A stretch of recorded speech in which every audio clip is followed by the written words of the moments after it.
a few that were, at least in the group stages, that I thought were a little closer, but I remember back to Summit where I saw the Monkey King versus the Brood. I think that's one matchup of his in the mid lane that's dominant, and then the Kunkka. The Kunkka is actually insane versus the Brood. Have you... we saw a lot of Timber as well in the past. I mean, Timber's just a... I mean, I know it's a little bit out of the meta right now, isn't it? But it does provide some of the tools, doesn't it?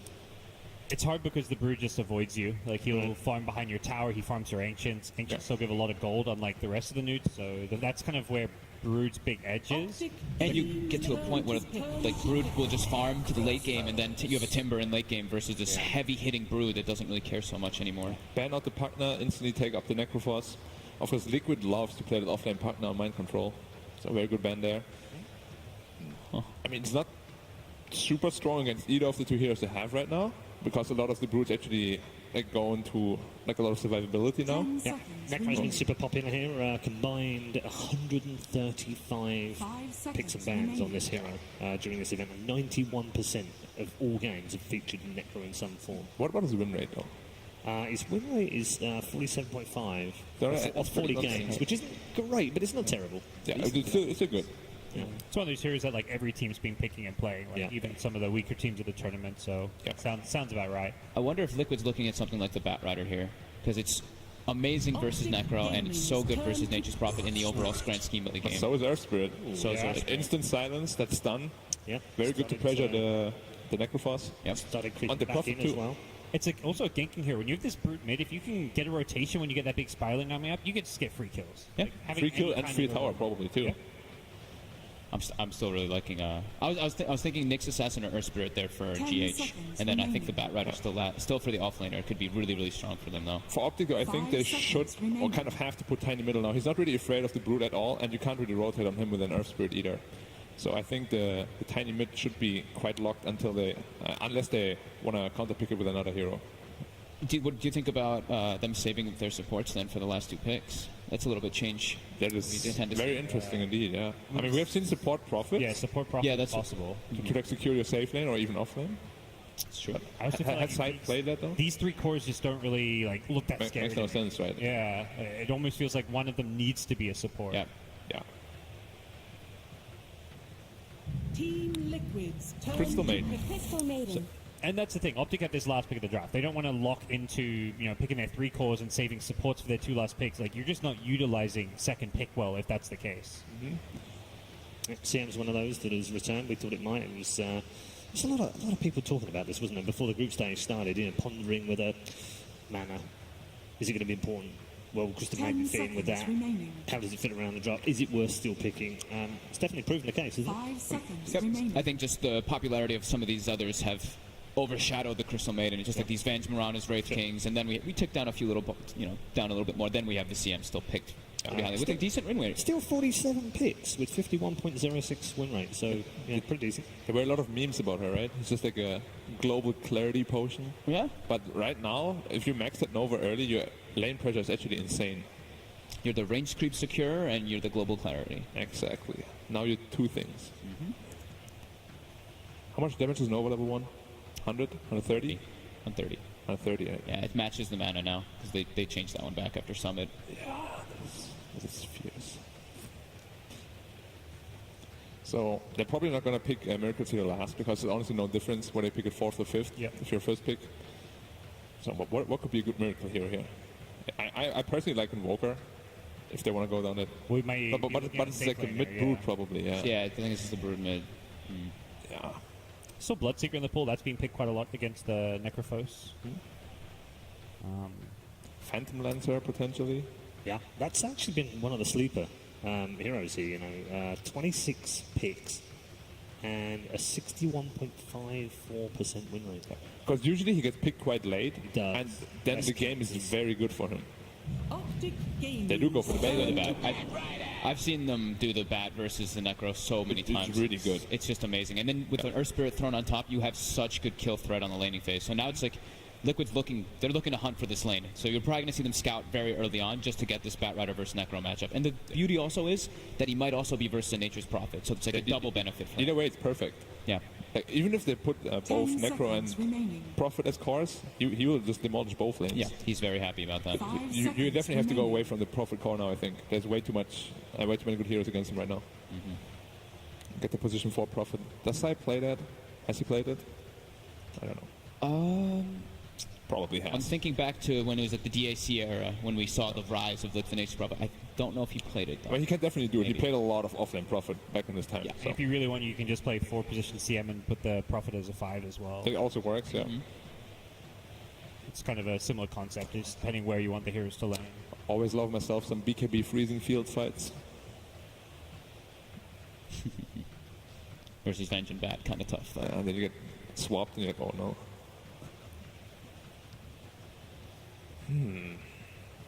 Team Liquid's So, Optic turn thing- Oh, to they're about to carry Ricky. Just in case. It's also, I mean, versus Necro. It's very good. Necro is all about getting your Ghost Shroud out. If you're silenced this early, like, Yep. it actually could be pretty scary with the Venge as well. Like, the Venge is what can enable that Ricky to really just pop off. That's Yeah, good we've seen 3 Rickies so far, only 1 win during the group stage. Honestly, Liquid has 10 a seconds lot of remaining. heroes to choose from. They've got a good mix in their draft. Like, they've got team fight, they've got 5 magical, seconds physical. remaining. While I look at Optic, I feel like they really like physical right now between their Yeah. heroes. It's mostly magical. Yeah, the only thing they have is like a tiny Yeah. or physical. And Yeah, that's not a lot. Yeah, exactly.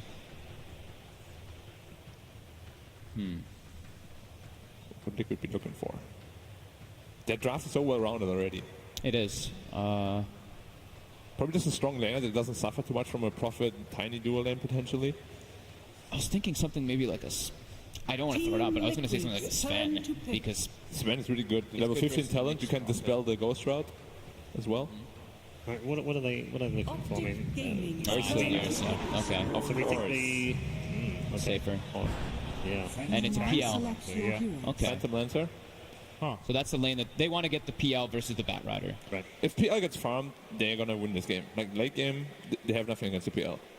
Unless they jump in first, which is incredibly difficult to do with All that. right, boys, it's that time. One more time. 60 seconds of stats. Miracle delivered big time for Liquid in that last game. That 12-minute, 20-second Radiance was in the top 20 all-time in over 1,000 pickups in pro Dota 2 LAN play. In this game, Optic has to control that early game. Necrophos in this tournament, 15-10 record in games that end before 40 minutes, only 5-12 in games that go late. But there are 2 sides to every story, and that Matumbaman Brood is going to be the problem throughout. He is 7-1 on that hero in TI LAN play. Nobody else has more than 3 wins. Guys, the backs are against the wall for the North American team in the upper bracket. Paul, what do you think? Thank you very much. Yes, good stuff. I'm glad he managed to elaborate in that. Time to head over to our commentary duo for game number 2, ladies and gentlemen. It's Synderen and Toby 1.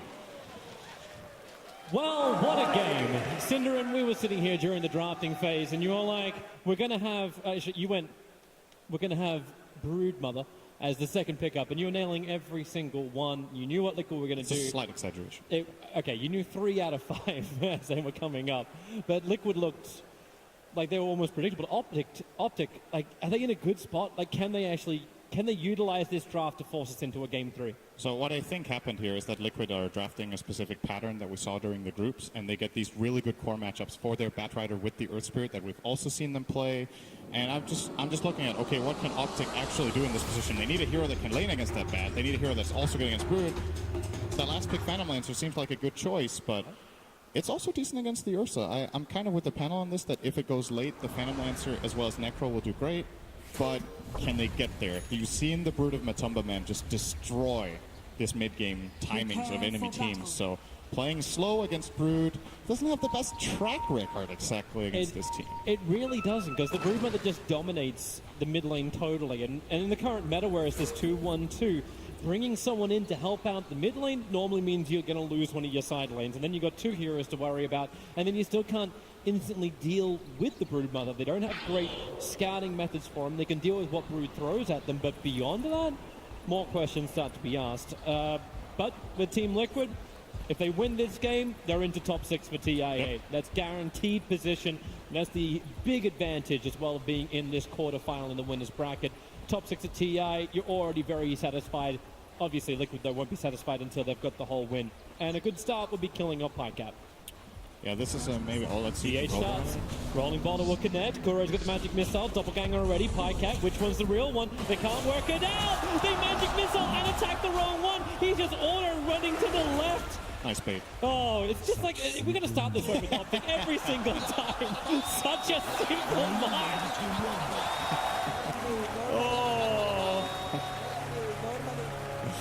That's good. Yeah, I was gonna make a final comment on it. We don't really get to see it just yet, but this Ursa versus Phantom Lancer matchup is one we've seen a couple of times during the groups, I would say. And Liquid picking the Ursa in the position that they did, I think they were anticipating this Lancer pick. I think they were expecting that this would happen, and they're willing to take the risk. In my mind, Ursa is actually a decent hero against Phantom Lancer at specific timings in the game, just because Fury Swipes, once you get it on the real PO, he doppelgangers, it sticks. You can follow him very easily and bring him down with this heavy chase that they have from Earth Spirit and Bat Rider, and you can even swap him back in with the Venge. So I think it makes a lot of sense. However, later on, Lancer is a problem a lot of the time for this Ursa hero. Yeah, because then there's just so many of them, they're going to be burning off the mana if he decides to go Diffusal Blade. Whole bunch of problems for him. Top lane, I think it's going to be a lot of problems for Optic Gaming. It's already the aggression of Kuro. Rolling Boulder is actually blocked by Zai. He's doing a lot of damage to GH. PP isn't much more to give apart from his life. The Nova does connect, but GH already beginning his salve. They've taken so much damage. Yeah, they've done first blood. If they can get more, the Earthshock comes in from Miracle. Remember, he went that level 1 for 33 Death Pulse, chasing him into the tree line. They need a little bit more damage, a little bit more reveal. The attack keeps the armor low from Zai, and with the Nova, the slow down Miracle, find the kill. There's still a pesky Earth Spirit behind the lines. And thanks to this being 1 minute into the game, the respawns are quick, and you know they're going to just open up again. And what we have here is one of the situations that we haven't had very much during this tournament. It's actually a 3-1-1 setup for both teams. Currently, the Bat Rider playing a one-on-one against the Phantom Lancer. Optic did have to pay a decent amount of experience to bring down the Phantom Lancer to this bottom lane, but they do end up getting the lane matchup that they want. They don't want Ursa against that Lancer, and they definitely do want their Lancer against the Bat Rider. Necrophos against Bat Rider, unplayable lane. GH has already TP'd down towards bottom lane, so yeah, PL, not what he wants to have. He'll back up for now, away from the ES. Thanks to the Dire Observer Ward that was already down from Optic, they're already very well aware of this rotation. That's when you got the flexibility of a hero like Nature's Prophet. Could bounce anywhere across the map. This Nature's Prophet can just change the balance of the lanes very quickly without having to rotate very early on.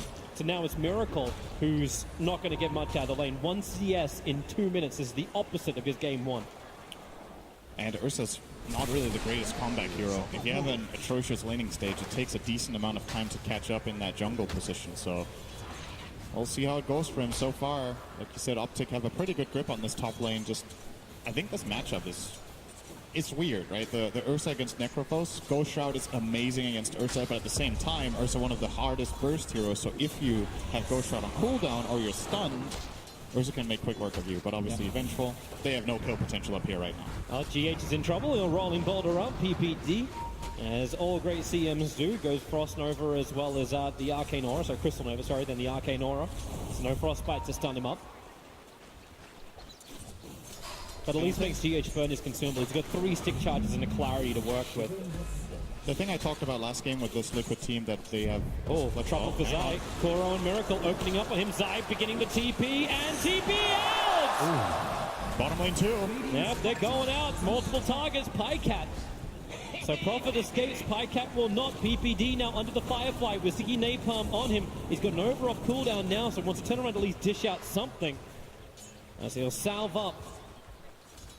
This is going to be one of those games that you see where if you have this view on Liquid that, they just set up Miracle for the perfect game and he carries every game, that's not how this team necessarily works in their games. This time around, they have way more emphasis on getting Matumba Man on his Broodmother off to a good start, and Mind Control will be doing a lot of work. Bottom lane again, Firefly's up. They really just want to keep going every time the fire's there. Great kick from GH, buying more time. PPD with a 3 sticky napalm charges on him, but Pycat, maybe he can get a revenge, and he will onto Mind Control.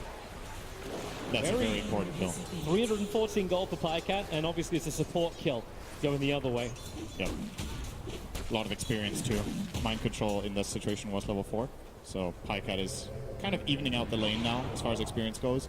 On the gold, still a slight disadvantage, but he has a wave in his tower, so it's going to even out. Just this one exchange doing a lot for Optic in that bottom lane. We haven't even really looked. Okay, we can look towards top lane as this is just a simple initiation ghost route as well as the bump, but that's why you've got that Earth Shock slow down 33. One more fist pump would do it, but 33, the movement speed with the dead pulse. Miracle's real low, but he has the damage required to get the kill. Zai doesn't have the vision, so Miracle can just south back up again. While that was happening on bottom lane, there was another kill onto PPD. Mind Control and GH copping a lot of damage, but they're there for the 5-minute bounty runes. Crystal Maiden is a very slow hero. 277 move speed. PPD is nowhere near getting boots. So this Batrider Earth Spirit, just hyper aggression, is difficult for the Crystal Maiden to deal with. Is this 4 runes? It's 4 bounty runes. Oh, that's bad news for Optic. This is some really good money in for Team Liquid, and it's actually repaired a little bit of the damage of the network between CCNC and Matumbaman. Because CCNC's been having a really great mid lane. Yeah, the CS looks a little bit better for the Broodmother, but CCNC's got majority of these as lane creeps, as well as a couple of extra spiders. We've seen Matomaman play this lane, I think, twice before this tournament, however, and if he plays against this Tiny, he's willing to lose a little bit. That's how the lane goes. He's just farming jungle and getting the job done later. A rolling boulder going in under the bottom lane. Pycat was able to doppelganger dodge it, so Mind Control and GH will not get the initiation they want. And Optic's been really posturing on the top, looking to bring down Miracle. He's got 9 stick charges available. But it was Zai looking for the range harassment onto him to at least put him in some level of peril that Necro can make the most of. Something else we should probably be a little bit more scared of too is when that scythe is up for Necro. PPD as well. Great trap on bottom. They came in with a sprout. Firefly from Mind Control had to be used to try and body block it up with the Treant. Won't happen. Pycat jumps in deeper. He's still got a lance as well as Doppelganger available. Lost vision for half a second. So Mind Control does return back to his tier 1 tower. That is a rotation from Optic that they gain nothing out of, really. And it puts Necro in this awkward position where he has to play a bit safer now. He can actually die up here now that Liquid know. Oh, they found Peter. PPD. Oh, Peter. Well, this is a chance for the mouth for water, especially when GH can land that 3-man kick. Mind Control has the fire right on top of him. They're going to kill up GH in return, but he actually gets the silence off. Doppelganger out. Mind Control have to slow him down. Zai already had 3 sticky napalm charges on him. PPD will arrive. He's got Frostbite available, but he just can't close the distance. Pycat needs to slow down Mind Control with the lance to then bring PPD closer, but even then it's 276 versus 277 movement speed. Now you got Nova, but Mind Control's got the distance and the 1 charges to survive. And GH brings in the Tranquils and refills the bottle. So it looked like, okay, at least they got some good pressure out. Nope, PPD's not going to be expecting this. Rolling boulder back in again. PPD was at least able to dodge the rolling boulder in, but it's just going from bad to worse for him. He's 0 now for 5. Again, being the majority of Liquid's kills. It's a really, really hard game for Maven, to be fair, in this early game when you get this laning. Phantom Lancer is good against Batrider, but this exchange of just the supports being in the lane, Maiden is food for this dual lane. Zai looking to try and engage. 33 is really close to level 6, but he's too far off. He needs more creeps to die. So now the attack comes in from Miracle. Ghost Shroud still available, but he's already burned his stick charges and doesn't have Dead Pulse up just yet. So Kuro keeps the vision up as, Miracle wants to salve and get back into the fight, but level 6 is there, but there's no mana for the Reaper's side. Prophet has to come back in again. Miracle just can't try and getting away from these Treants, but then the stun is there from Kuro. Zai's arriving. Sprout, can he actually lock up Kuro? The distance, the side is up. Kuro won't die to this. Maybe the last attack. It is there from 33. The regeneration gets to arrive. That's why he pops up the Ghost Ride. And Miracle losing armor, but that burst damage. Ooh, almost bringing down Zai, but it's a big kill for 33. 2 of them, in fact. Such a close game. Maiden Aura. That's that global clarity. It actually made the difference. 33 got his Reaper in time. Oh, bottom lane. Hey, at least Maiden can stay alive for a little bit longer. He's okay. He's fine this time. There's too much harassment actually coming in to Mind Control when he goes in this deep now. Should have also flagged that mid lane. Tier 1 tower was CCNC brought down by CCNC. This is closing up the area that Matubman has to play in. Obviously, you can still move very fast outside of the webs. This is what you want to do if you're playing against Brood. If you can't hunt Brood and kill it, at least put pressure on the tower constantly so you get something out of it. Either Brood has to go back and defend, which costs farm, or you just get that free map control.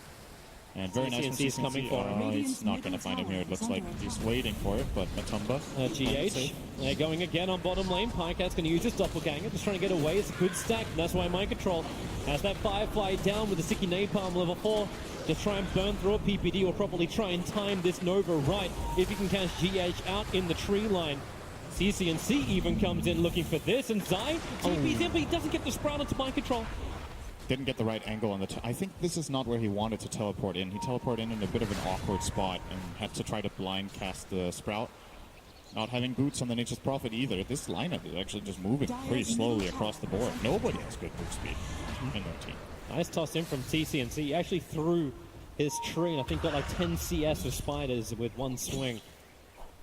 Really trying to make sure that the Tupperman doesn't have a free time. They've even got the Observe Ward blocking up the camp. All right, this time around Optic will get bounty runes, so that's good news. It's like an even trade-off. 2 for 2. Yeah, bottom lane though, Mind Control's looking for the kill. Flash, you have Lasso up and running. PL needs to be able to doppelganger away. Rolling Boulder, they kept the control going so long, and PPD, mercy, mercy, mercy. The Crystal Maiden is now 0-6. And life is very hard for her, but it's the diminishing returns. There has to be diminishing returns eventually on this. Maybe with the Haster and CCNC can work with Zai. They have the Observer Ward down. They're looking for the Brood. But Matumba's in pretty deep. He's playing this very well. Has a good read on what's going on. Rolling Boulder in. They're looking for a double. Kick is going to not be there. They turn on the magnetizer set. Oh, the kick is still there. CCNC can't escape from this. Toss was still on cooldown. Sakuro swapping Zai back into the fight. And then the perfect body block and control. And Tubberman's been keeping up, but now he's ahead. Number 1 of the net worth with those 2 kills.